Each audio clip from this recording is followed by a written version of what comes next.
बिस्मिल्लाहिर्रहमानिर्रहीम। अस्सलाम वालेकुम। कैसे हैं आप सब लोग? उम्मीद करती हूँ ठीक ठाक होंगे। आज हमें जिस टॉपिक के ऊपर बात करनी है वो टॉपिक बहुत ज़्यादा इम्पॉर्टेंट है। अब की अगर हम बात करें रिसेंटली की, तो हर एज फैक्टर में ये इशू जो है जिस टॉपिक के ऊपर आज हम बात करेंगे, हर एज में जो है वो इस इशू को देखा जाता है। आज हम बात करेंगे RA फैक्टर के ऊपर और RA फैक्टर की रीज़न्स क्या होती है इसके ऊपर। हमारे पास जो क्लिनिकल प्रैक्टिस में बहुत सारे पेशेंट ऐसे आते हैं, या हम अगर नॉर्मल अगर सर्वे करें तो हम देखते हैं कि बहुत सारे लोगों को आर्थराइटिस का इशू होता है। बेसिकली आर्थराइटिस का इशू क्या होता है, आर्थराइटिस है क्या? रूमेटॉइड आर्थराइटिस बेसिकली क्या होता है, जोड़ों की दर्द होती हैं, जोड़ों में बहुत ज़्यादा शदीद पेन का रहना, उनका स्वेल हो जाना, आपकी उंगलियां दर्द हो रही होती हैं और उसके छोटे छोटे जॉइंट्स होते हैं, वो जॉइंट्स में भी बहुत ज़्यादा तकलीफ़ होती है। इस हद तक एक एज या एक टाइम वो आता है कि ये तकलीफ़ इस हद तक होती है कि आप ख़ुद से पानी का गिलास उठाकर या खाना नहीं खा सकते। आपके जॉइंट्स में इस कदर तकलीफ़ होती है कि आप अपने हाथों से कोई काम खुद कर नहीं सक रहे होते हैं। तो आज हम इसके ऊपर बात करेंगे। फ़र्स्ट ऑफ़ ऑल ये जानने के लिए कि RA फैक्टर के लिए मेडिसिन कौन सी ज़रूरी है, ये जानना ज़रूरी है कि what is meant by RA factor. अच्छा, बेसिकली RA फैक्टर क्या होता है कि जब आपको बहुत ज़्यादा जॉइंट्स में पेन हो रही हो, आपको हड्डियों में दर्द हो रही हो, स्वेलिंग हो रही हो, बहुत ज़्यादा शिद्दत की तकलीफ़ हो, आपको काम कर ना पा रहे हो और ये ग्रेजुअली बढ़ती जा रही हो, यानी कि ये ऐसा नहीं होता, ये एक आप कह सकते हो ये एक क्रॉनिक डिजीज़ है जो कि वक्त के साथ साथ जो बॉडी में पाई जाती है और वक्त के साथ साथ जो है ग्रेजुअली बढ़ती जाती है। इसलिए ये एक्यूट डिजीज़ बिल्कुल नहीं होगी, ये एक क्रॉनिक डिजीज़ होगी जो कि वक्त के साथ रहती है और बढ़ती जाती है। बेसिकली क्या होता है कि जब डॉक्टर जो है वो इसके लिए टेस्ट करवाता है, जब टेस्ट होता है तो हमें मालूम पड़ता है कि बेसिकली वो एक प्रोटीन टेस्ट होता है। उसमें प्रोटीन टेस्ट में क्या होता है कि एंटीबॉडीज़ को चेक किया जाता है। जिस जगह की, जिस हिस्से की एंटीबॉडीज़ जो हैं वो बढ़ चुकी होती हैं, तो वो उसको क्या कहते हैं, उसको कहते हैं कि यहाँ पे ये इशू सरवाइव कर रहा है। अगर प्रोटीन टेस्ट में जो है RA फैक्टर की जो एंटीबॉडीज़ हैं, अगर ये इसमें जो है वो बढ़ गई हों, इसमें जो चेंजिंग आ गई हो, तो क्या होता है, तो आर्थराइटिस होता है, तो रूमेटॉइड आर्थराइटिस होगा। तो यहाँ पे एक सवाल ये भी पैदा होता है कि एंटीबॉडीज़ जो है वो हमारी बॉडी के लिए अच्छी होती है। एंटीबॉडीज़ का बेसिकली पर्पज़ ये होता है कि जो भी बैरूनी मादे, जो भी बैरूनी बैक्टीरिया, जितने भी जर्म्स जो हैं वो हमला आवर होते हैं, वो एंटीबॉडीज़ जो हैं वो हमारी बॉडी की उनको सरवाइव करवाने के लिए, उनके प्रोटेक्शन के लिए बहुत ज़्यादा ज़रूरी होती हैं। वो बैरूनी जितनी भी क़ुव्वतें हैं उनसे लड़ती हैं और लड़ने के बाद जो है बॉडी को सिक्योर करती हैं। इनका बहुत अच्छा रोल होता है जो कि बॉडी के लिए बहुत अच्छा होता है। इनका इस हद तक जो है वो बढ़ जाना उस हिस्से की तकलीफ़ का बाइस बनता है। ठीक है, तो RA फैक्टर की जहाँ तक हम बात करते हैं, तो प्रोटीन टेस्ट में जो है वो RA फैक्टर के जो एंटीबॉडीज़ होते हैं उनकी तादाद बढ़ चुकी होती है, तो बॉडी में ये तकलीफ़ आ रही होती है, तो जॉइंट्स पेन स्टार्ट हो जाता है। और एक वक्त ऐसा आता है, अगर इसको वक्ती फौरी तौर पर जो है वो इसको हल नहीं किया जाता, इसकी मेडिकेशन नहीं की जाती, तो क्या होता है, तो ये जॉइंट्स टेढ़े होना शुरू हो जाते हैं। अक्सर लोगों के आपने देखे कि उनकी उंगलियां या उनके पाँव की उंगलियां जो होती हैं वो टेढ़ी हो चुकी होती हैं, तो वो इस हद तक तकलीफ़ का बायस जो है वो होता है और इस हद तक वो डेंजरस होता है। तो इसके ऊपर आज हमने बात करनी है। अब RA फैक्टर अगर हो गया, ये इशू हो गया, तो इसके लिए कौन कौन से प्रॉब्लम, कौन कौन से इशू हमारे सामने आते हैं कि हमारी डेली रूटीनली लाइफ में किस हद तक ये असर अंदाज होता है, वो भी मैंने आपको बता दिया। अब हम यहाँ पे बात करेंगे होम्योपैथिक मेडिसिन।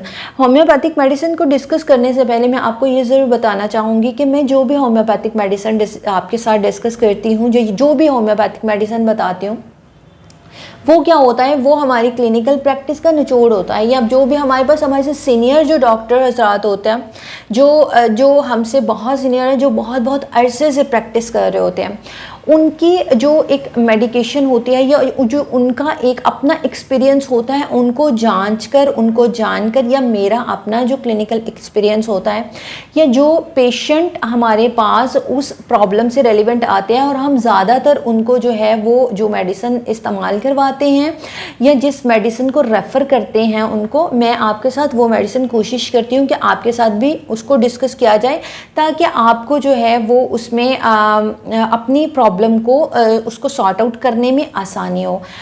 तो इसलिए अक्सर मैं अपने कोई भी प्रॉब्लम के रेलिवेंट वीडियो बनाई होती है, उसमें मेडिसिन बताई होती है, तो मुझे कमेंट सेक्शन में आ रहा होता है कि अगर मुझे ये इशू है तो क्या मैं ये ले सकता हूँ। अब कमेंट्स में मैं इस कदर जो है वो आपको एक्सप्लेनेशन के साथ वो बात नहीं बता रही होती, तो उसके लिए आप मुझसे मेरे फेसबुक पे भी रब्ता कर सकते हैं। होम्योपैथिक डॉक्टर ज़ुबैर शफीक के नाम से मेरा फेसबुक अकाउंट है, आप वहाँ भी रब्ता कर सकते हैं। और होम्योपैथिक डॉक्टर ज़ुबैर शफीक के नाम से ही मैं इंस्टाग्राम पे भी अब मौजूद हूँ, वहाँ पे भी आप जो है वो मुझसे रब्ता करके और आप बता सकते हैं। या आप ऐसे अगर कमेंट में भी बताते हैं तो आप कमेंट में इंडिकेट कर दीजिए, या फिर मेरी जो ईमेल है आप उस पर मुझे मेल भी कर सकते हैं। hdrzubia93@gmail.com जो है वो मेरी जीमेल है। आप वहाँ पे मुझे अपना प्रॉब्लम जो है वो भी मैसेज कर सकते हैं, मेल कर सकते हैं, प्रॉब्लम बता सकते हैं नाम और अपनी एज के साथ। तो ये मैंने आपको एक तरीका बता दिया कि आप जो हैं वो मुझ तक कैसे अपनी बात पहुँचा सकते हैं या बात कर सकते हैं। अच्छा, अब यहाँ पे हम मेडिसिन की बात करते हैं कि ऐसी कौन सी मेडिसिन है जो कि RA फैक्टर के लिए, आर्थराइटिस के लिए जो मेडिसिन बहुत ज़्यादा इम्पॉर्टेंट है।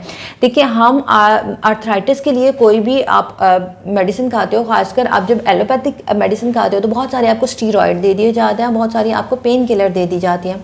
उनका फ़ायदा क्या होता है? उनका बेसिकली फ़ायदा ये होता है कि आपको वक्ती तौर पे आपको जो पेन हो रहा होता है उसमें आपको रिलीफ मिल जाता है।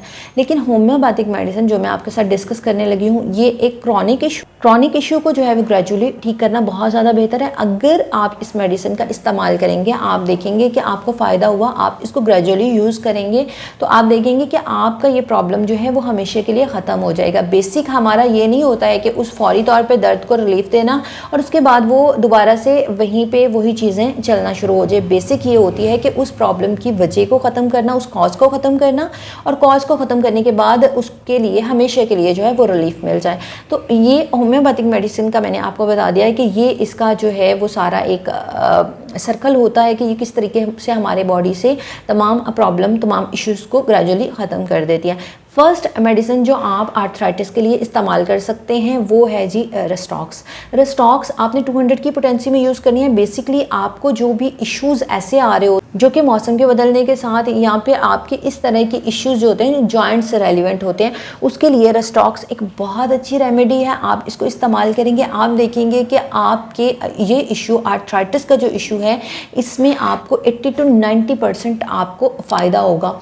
आप इसको 1 महीना इस्तेमाल करेंगे। 1 महीना किस तरीके से इस्तेमाल करेंगे? सुबह, दोपहर, शाम जो है वो आप इसके 3 to 4 ड्रॉप्स जो हैं वो नीम गर्म पानी में इस्तेमाल करेंगे। इनको पिएंगे खाने के आधा घंटा पहले या आधा घंटा बाद, मतलब हाफ आवर का आपने इसमें जो है वो डिस्टेंस दे देना है।